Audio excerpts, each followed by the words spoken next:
Doctor Mini PG, specialist gynaecologist, Al Rukkan medical centre, Ajman. ഇന്ന് നമുക്ക് fetal distress എന്ന കണ്ടീഷനെ പറ്റി നോക്കാം.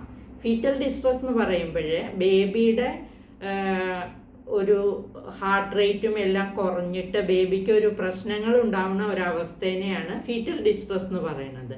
ഇത് പ്രഗ്നൻസി ലേറ്റർ സ്റ്റേജസിലും അതേപോലെ ഡെലിവറിയുടെ സമയത്തും സംഭവിക്കുന്നതാണ്. ഇത് വരുന്നത് ഈ ഓക്സിജൻ സപ്ലൈ ബേബിക്ക് കുറയുന്നത് കൊണ്ടാണ്.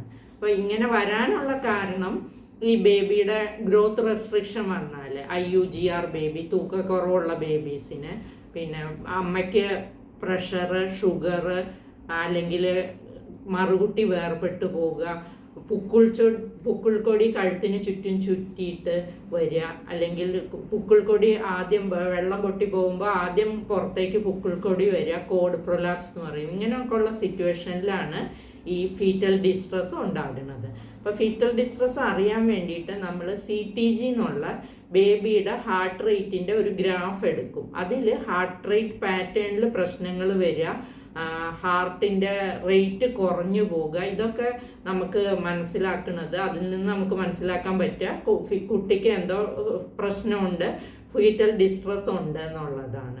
പിന്നെ വെള്ളം പൊട്ടിച്ച് കഴിയുമ്പോൾ അതിൽ മെക്കോണിയം സ്റ്റെയിന് കണ്ടാൽ, അതായത് കുട്ടിയുടെ മഷി പോകുക എന്ന് പറയും, അങ്ങനെ വന്നു കഴിഞ്ഞാൽ അത് ഫീറ്റൽ ഡിസ്ട്രസിൻ്റെ ഇൻഡിക്കേറ്റേഴ്സാണ്.